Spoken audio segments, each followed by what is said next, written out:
Guys, welcome back to Edward's Custom Models YouTube channel. We've got something a little different here today, and it's something that I'm pretty excited about because I've never built a seaplane before.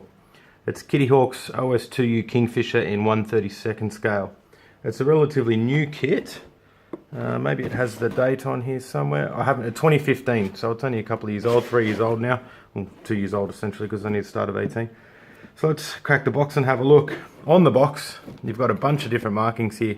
You've got 1, 2, 3, 4 that I can see, plus, yeah, so 4 by the looks of it. I haven't had a real good look inside this box yet, and yeah, looks like 4 markings. Some pretty interesting colours too. Pull that off. My build sheets that I use as per usual. So, there is a couple of edgewide goodies in here. We've got the seat belts, PE coloured seat belts, and we've also got interior kit, which should be interesting as well. It looks quite nice. Luckily the instruments are black, so you don't have to colour match, which is always nice with those edgewide PE kits. So there's a little box in here. Let's have a look at what's in it. Clear parts, quite a large sprue. Interesting. I'll open this up so you can have a look.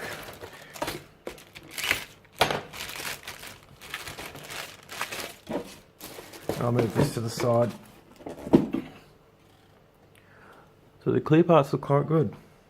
Very clear. Little tiny bit of flash here. Big space in the middle here, which is odd, but anyway. Yeah, they're quite nice. I'll pop them back in the bag so they don't get damaged. And I'm not going to spend a great deal of time on this kit. Like I said, I'm quite excited because I've never built a Kitty Hawk, 2, I've never built a seaplane. So we're going to kill 2 birds with 1 stone. Pop that back in the box. It's kind of nice that they box it up like that. A lot of companies just chuck it in the box, but it's definitely going to arrive safe and sound. So we've got quite a nice looking instruction booklet here. It's all colour. Feels like nice paper. And I haven't looked at this yet, so flip out, sprue call outs, colour markings, which is always really nice. I'm a big fan of colour markings, and they look quite well done as well. Nice and big, considering it's a 32nd scale kit, which is refreshing to say the least. Even the like I said in a previous video, the new Tamiya kit's the 32nd scale. They have 1 colour marking for the box art, and the other 2 or 3 are just black and white. So it's cool to see, by the looks of it, all of them in colour. Very nice. I'm very impressed by that. I've heard a lot of things about Kitty Hawk, good and bad, mainly bad to be honest, but I'll make my own judgment when I build the thing. I'll be building this one here. It's a nice combination of the blue and white. You can get some nice weathering, the flashes on the tail and the yellow wings, which will be interesting. So I'm quite looking forward to it. Black and white instructions, just plain printed. There's quite a lot of steps in each, like parts to go on in each step, but from here it looks pretty clear. There's nice colour call outs. I wish this was colour as well, but unfortunately it isn't. Pretty standard cockpit, fuselage halves going together, engine goes in there. I've heard some differing accounts of how this engine fits, so like I said, we'll see when we build it, but I'm sure we'll get by. It looks pretty straightforward to be honest, not too long. I'm at step 17, the fuselage is together and the wings are 1 step, top and bottom halves of the wings, separate ailerons, flaps. Rudder, all pretty clear and concise. Landing gear, which looks kind of simple. I won't be building it with the landing gear in the traditional format. It will be built with the what do you call them, a pontoon or a not a hull, I don't know what you bloody call the thing, with the optional landing gear attached to that. I'd love to do it as a water-based diorama, but this model's not going to be for me, so it will be built with the wheels on the floats. That's what they're called, floats. It's got a boarding ladder and stuff. I probably won't use that, but we'll see how we go. Here's a Russian version. And this was the plane that was on a lot of battleships at the start of the war. Here's a version without floats. And I think all the way till the end of the war. I haven't done much research, but from what I can tell, I built a few battleship models and they all have the Kingfishers on there, especially all the American ships anyways. So it's kind of cool. It's probably quite an overlooked subject, and it's cool to see that it's been done justice here. That's a British. Oh, that's interesting. Have a look at this. It's green underneath. Looks like the traditional medium sea grey dark green on top with this olive hemp colour. What are you? Hemp green? I think that, yeah, hemp. Very bright. Interesting. Another Russian one up the top there. And there's a more traditional single tone. Looks like a dark sea blue and a white underneath. Not bad. So I think that was it for the instructions. Now, where's the floats assembly? Oh, that's it. So they look pretty straightforward as well. There's a few little PE pieces. The bracing is in photo etch, which we'll have a look at in the box in a minute. You've got options for bombs. I'll probably leave it clean, to be honest. That's how most of them were anyway. And yeah, so you have got the... As a first impression, I'm impressed. This one here, so it looks like it comes with a mask kit in there. Oh no, it's another Edgewood kit. I've got 3 Edgewood kits for this. The masks, photo etch interior colour, and photo etch seat belts. So, parts. It doesn't look like there's a whole lot of sprues in the kit. Where's that knife gone? Crack this open. So it looks like you have the main float here. And it's funny because the sprues have a lot of flush on them.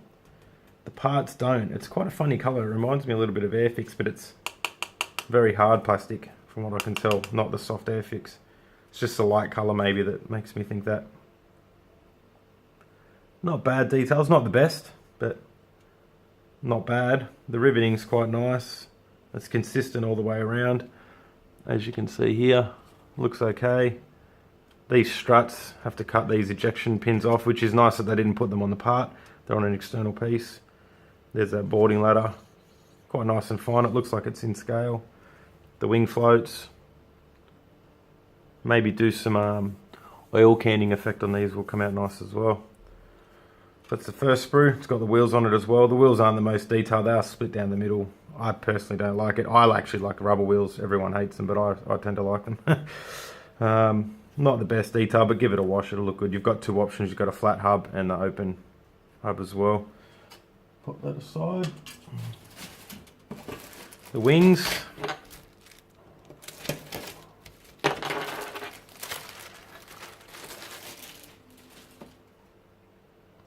It doesn't look like a very big plane either. I haven't got the fuselage yet, but it's about the size of a Spitfire, I'd say. It's not overly big. Okay, and this looks pretty nice. You've got the fabric control surfaces. Once again, nice riveting.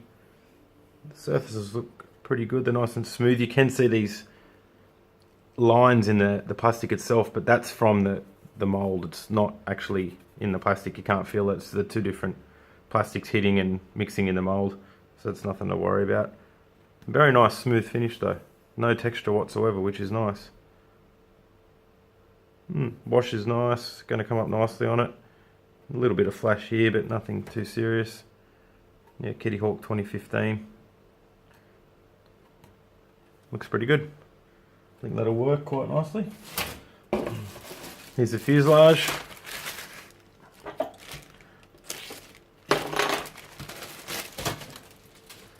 Okay.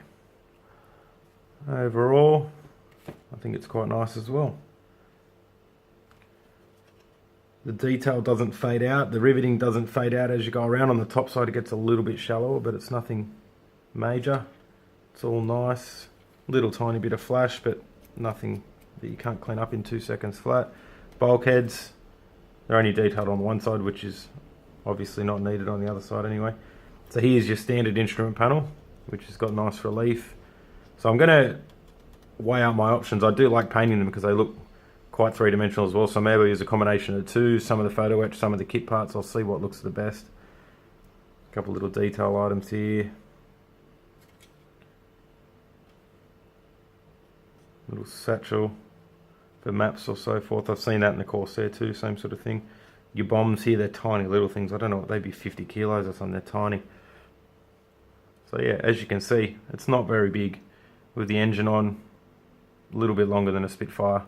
Granted, I'm building a 1/32nd RAAF F18 Hornet at the moment, and the thing is absolutely huge. Here, I'll show you. Look at the size comparison. It's just ridiculous.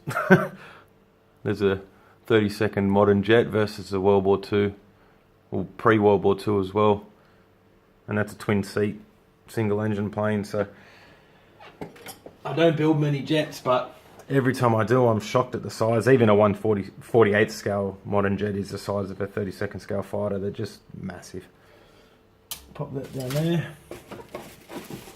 Another sprue here. This is just control surfaces and detail parts by the looks of it. Nothing major.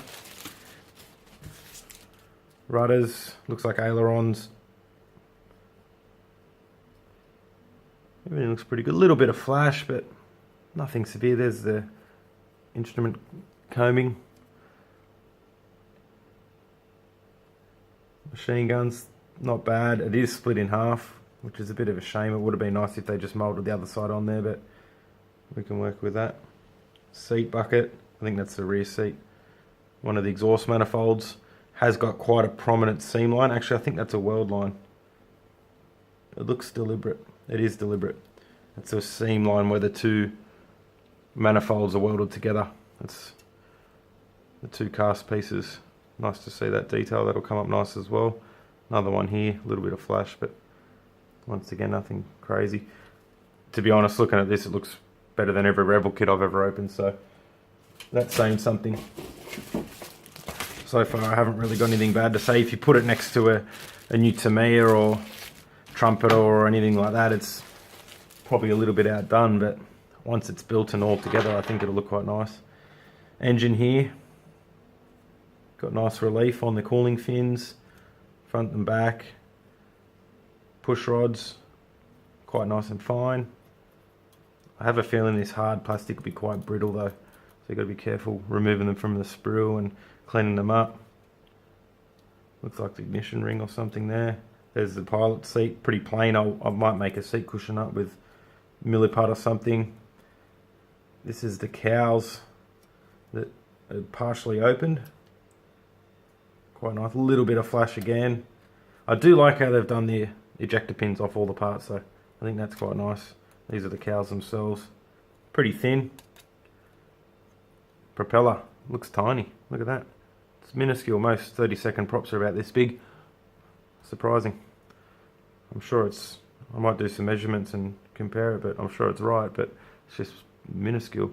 Looks like a fuel tank, 2-part fuel tank. Some braces for the, I think that's for the struts for the auxiliary wheels that go on the main float. Yeah, not bad. Like I said, it's not the best thing I've ever seen, but it's definitely not the worst. And I think it will work. I'm not a fan of the light plastic, to be honest. I like just the grey plastic, but it's neither here nor there once you paint the thing, so that's just me nitpicking. Okay, so that's all the sprues.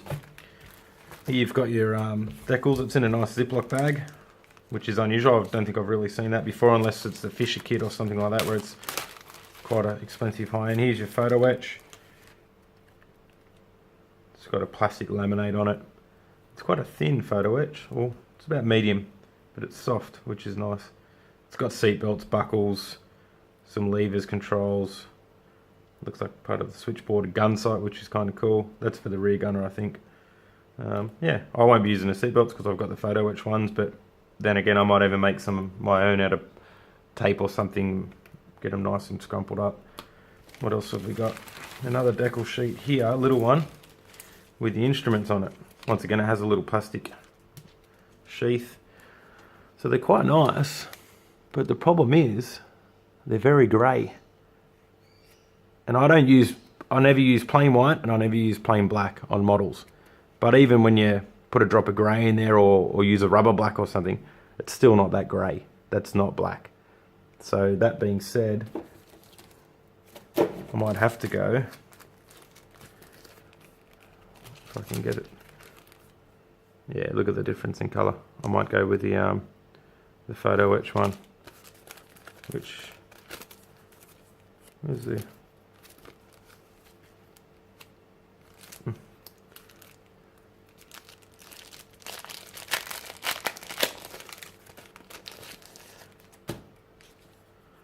so you can see the difference. And this Eduard has got another piece that overlays over the top to give it relief. So I'll probably use this, to be honest. I've still got to assess the side panels and stuff, but I'll definitely use the instrument panel, probably the switch panel as well, this side one. So overall that looks pretty good. The main decals, I'm not sure who prints these. It just says Kitty Hawk on there, so maybe they print them themselves, maybe they have someone that prints them. They're definitely not cartograph or anything like that. Once again, it's got this plastic over the top. I'll pull it off so you can see it a bit better. Looks okay. It's got that funny greasy finish on it. I think once you put it in the water, it'll go away. It might be from the sheet sitting on it, moisture, I'm not sure. They look nice, so they didn't register. There's some damage on here though. Punch mark there, and a punch mark there, which I'm not too worried about because I'm going to scuff them up and weather them anyway, but I'll probably paint these tail flashes. Looks like the walkways for the wings, numbers, Russian stars. This blue's kind of funny. It's like a lighter blue, it's hard to describe. It's in between the British and the American. Maybe it's meant to be like that. Obviously it's been done deliberately. So yeah, not too bad. They don't have a whole lot of carrier film around. They do feel kind of thick though. I can feel my finger as I run it across, like they're really thick actually. Yeah, very thick. So I might even go through my stash. I know I've got masks for a lot of these things. Maybe I can use them. So yeah, that's it. As a whole, like I said, I'm impressed. I haven't really got anything negative to say about it. It's a nice box. The kit looks pretty good. I have read a few reviews and they say it fits quite well for a Kitty Hawk kit, so no complaints there, and I'm looking forward to it. I'll keep you posted. I'll obviously put up a video once it's built and so forth, and I'll give you a few of my thoughts. Thanks for watching. Talk soon. Bye.